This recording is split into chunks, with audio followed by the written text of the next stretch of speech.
Hey everyone, this is Hope from Pros Before Bros.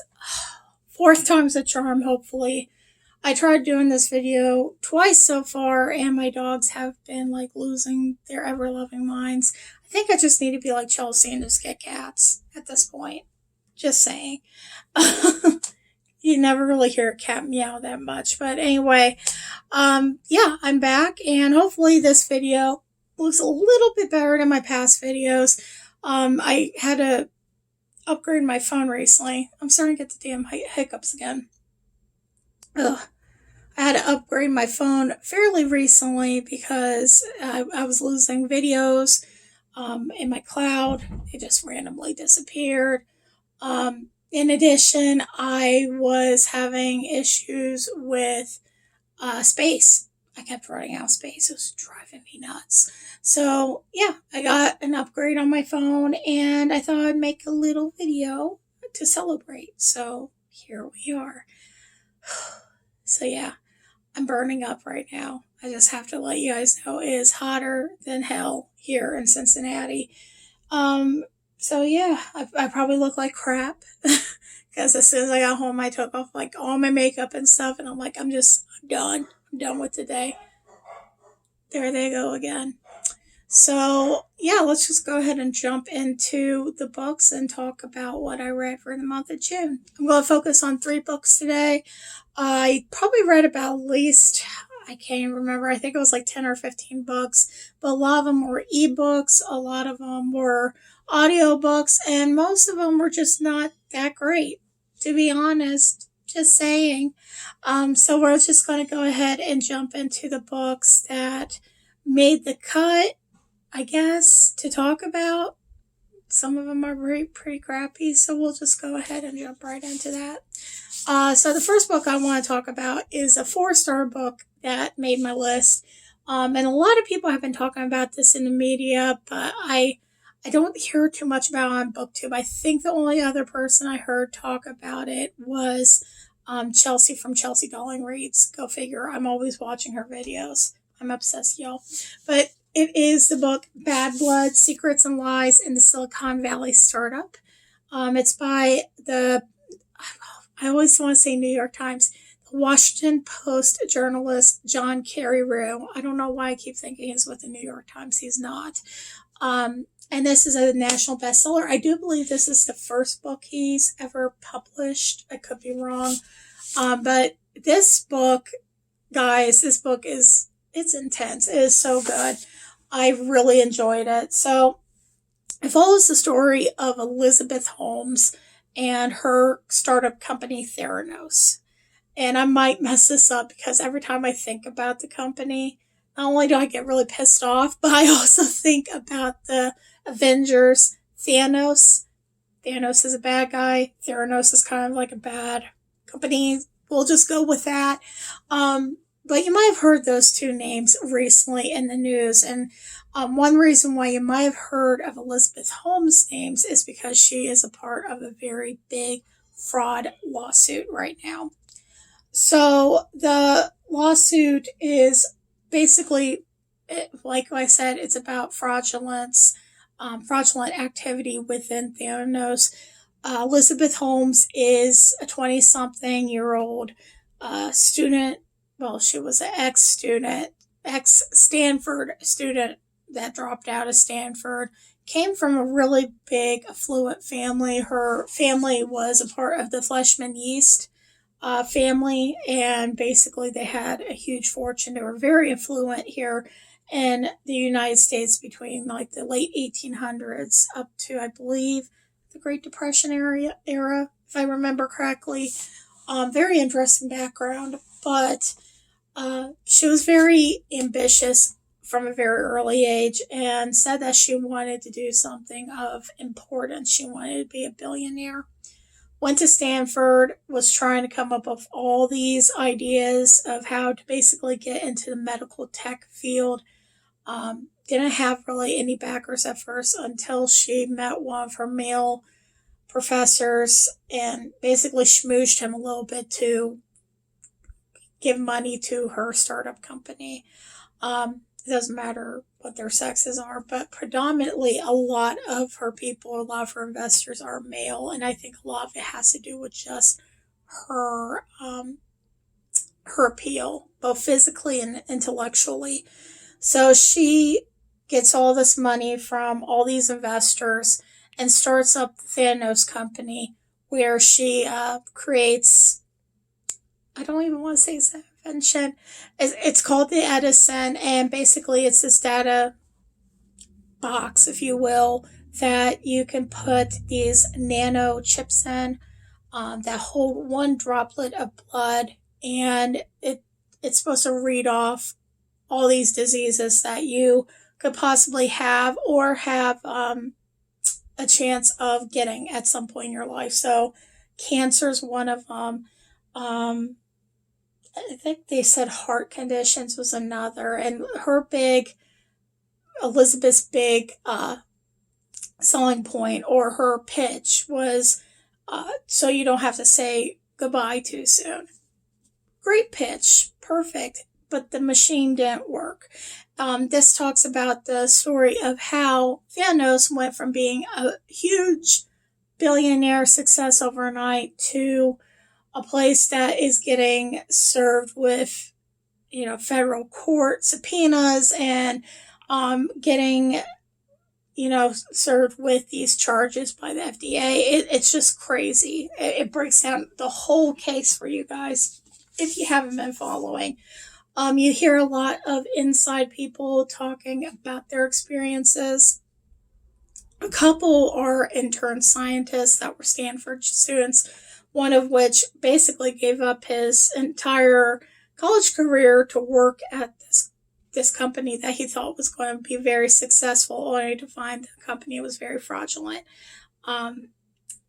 With the machines itself, it was giving a lot of false readings. Some people were getting, health scares saying that they have cancer. It was just a huge, huge mess. So I picked up this book because one of my favorite YouTubers by the name of Kendall Rae, you guys might have heard of her. She has a channel that does like conspiracy theories. She also does what else? True crime. She does a gambit of stuff, and she actually did a very good video about this case on her channel. So if you guys don't know who Kendall Rae is, go check her out. She's really awesome. But she really breaks down the case very well. And she started talking about this book, and I immediately had to check it out. Now, this book can be dense. So if you have a hard time, grasping onto this subject matter, or you don't find it interesting, it might not be the book for you. But if you do want to hear about the case, there is a really great podcast out there that's called The Dropout. I believe you can access it on MSNBC, I think. Or is it MSNBC? I always forget with those little acronyms of theirs. But it is also available in Castbox and basically any place that you can find podcasts on. And it's like a 7-part series. Very interesting. Has a lot of interviews in it. You could get away with listening to that podcast if you don't really want to read the book, or you don't want to invest yourself into the book. And you'll learn everything about the case. This was just really interesting for me because I listened to the podcast. I listened to Kendall Rae's breakdown of the case, and a few other facets out there that were available. I believe Vice did a little documentary on it. So I picked this up as like a companion to read because I found it that intriguing. And it really was pleasantly a good read for me. I enjoyed it. I felt like it was a very easy read. And it's a little dense though. So that is the book Bad Blood. And if you are interested in it, you should definitely check it out. All right, so the next book I want to talk about, well, the next two books, I'm so disappointed because I really thought I was going to like these books and I didn't. Yeah, we'll just jump right into it. So I might get a little heat on this. Don't come for me. I tried. I really tried, guys. I tried to like this book, and it's the book Again But Better by Christine Riccio.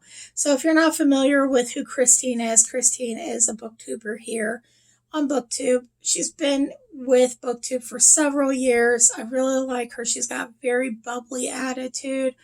And she's just a really fun character to watch. She's very interesting, and she does have some great feedback about books. This was her debut book that she just released, with Wednesday Books to be exact. And I didn't like it. I gave it 2 stars on Goodreads. It wasn't my favorite, and I might have even went down to 1 star if I had to. It follows the storyline of a college-age girl by the name of Shane. Shane is going off to college to become a doctor, and she doesn't want to be a doctor. She wants to be a writer, but she's trying to do this to make her parents happy, and then she falls into like this very Monday routine and decides, I don't want to do this anymore. I want to go abroad, and in secret, I want to study writing and forget about what my parents want for a while. So she goes to England. She meets this guy, and the guy's name is Pilot Pen. Like Pilot Pen, like the kind you write with. And that's when I was like, ugh, really?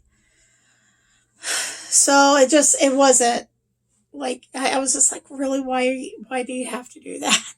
Can't you be a little more original with the name here? And you kind of follow that story. I didn't like this book for a multitude of reasons.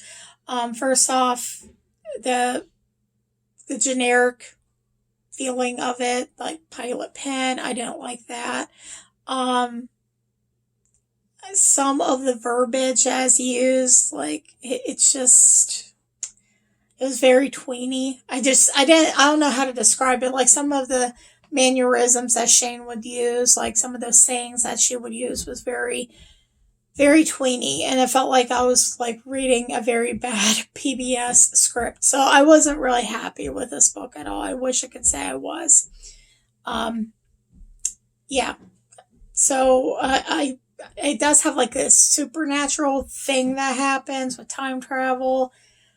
By the time I got to that part of the book, I just was not feeling it anymore. It was a really tough sell at that point. I feel like the writing was there to some degree. There was some things, I think if she were to get rid of the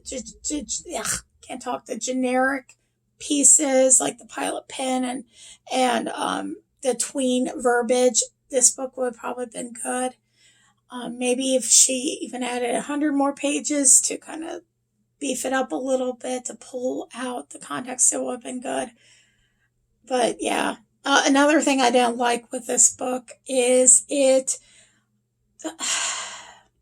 lot of people don't like this. I'm just going to be honest. With the main character in this Pilot Pen, there's an emotional cheating factor that is kind of involved. He has a girlfriend, and they kind of emotionally fool around in a sense, and the girlfriend doesn't know about it. And I just don't like that. I feel like it's kind of unoriginal writing. It's been done.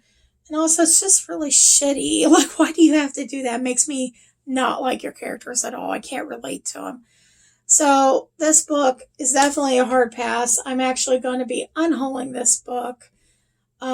Maybe somebody else could give it a shot and see how they feel about it. I, however, did not like it at all. So, yeah, I gave it 2 stars because I really want to support a booktuber, but it wasn't good. It wasn't good. And the last book that I want to talk about is a book that I was so excited about because I heard about it on a booktuber's video just recently. They did the audio for it, I believe. They were like reading the audio book for the production. And I hated this book. Oh my God. I don't know. I've said hate a couple times on some of the books I've read, but this one, yeah, it's really rare when I say I hate a book, but this one I really did not like. And that book is On Lunar Time by Amber Crawley. And you guys probably remember me talking about this book in one of my hauls. I was so excited about reading about this book because it sounded like it'd be right up my alley. There was time travel involved. It was in the year 1949 that the time travel was involved. I was so excited. And then I started reading it and I just wanted to slowly die inside. I'd rather watch paint dry at that point. I feel so terrible. But anyways, follows the story of a girl by the name of Vanessa Marshall. She spent her entire life in and out of foster care. And at the age of 18, she gets a letter from her estranged mom saying to essentially just jump into this ocean or I don't know. She jumped into the ocean. She comes up from 2018 to 1949. I don't know. And one thing that she's not allowed to do is she's not allowed to fall in love. And of course she falls in love because that's just how these books go. I did not like this book. The character is very one-dimensional. I felt like I didn't get any depth from her at all. In fact, all the characters felt that way. I wish that I could have had just a little more depth about why the characters were the way they were. Maybe a backstory about Vanessa and her issues with maybe abandonment. They didn't really talk about that at all inside the book. You would think as a foster kid she would be experiencing this. It was very, very one-dimensional and it just lacked any depth or passion. In addition, the writing itself, it felt like I was reading a fan fiction from a 12-year-old girl. I hate to be that way, but I didn't like it. So there was one scene where Vanessa's making out with this love interest, and it doesn't even say that they made out. It just says we made out. That's literally all it said. We made out, and it's like, come on. Really? I mean, you can't give just a little something. I don't know. As you can tell, the book is very thin. I believe it was just under 200 pages. Yeah, it was 197 pages. And I just wasn't feeling it. I know that the author is getting ready to release a second book at some point that's like a sequel to this. Maybe it will work out. The ending also fell flat for me too. By this point, it was just really confusing. There was just so much going on at the very end, where Vanessa finds out that she has a sister, like a half-sister or something. It just got really weird.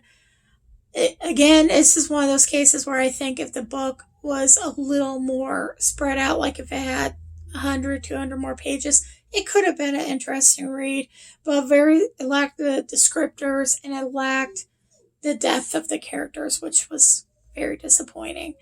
So yeah, this is a hard pass. I gave it 1 star on Goodreads, and I think that was like literally the second or third one that I gave on Goodreads for just this year. So that's telling you something. I usually try to be extremely critical and only give 2 or 3 stars here and there. Try to find the positives, but I really dragged in this book. And that's so disappointing because I like to celebrate our independent authors and the authors that are, doing this out of their own pocket. Unfortunately, this was just not my cup of tea. So yeah, those are the 3 books that I wanted to highlight for the month of June.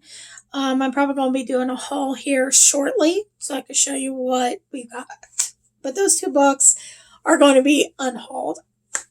And I got the hiccups again. Damn it. All right. Well, thank you so much for watching this video with me tonight. And for dealing with my tired, gross face right now. I feel so disgusting right now. I'm so tired. But anyways, thank you for watching, and I'll check back with you guys soon. Bye.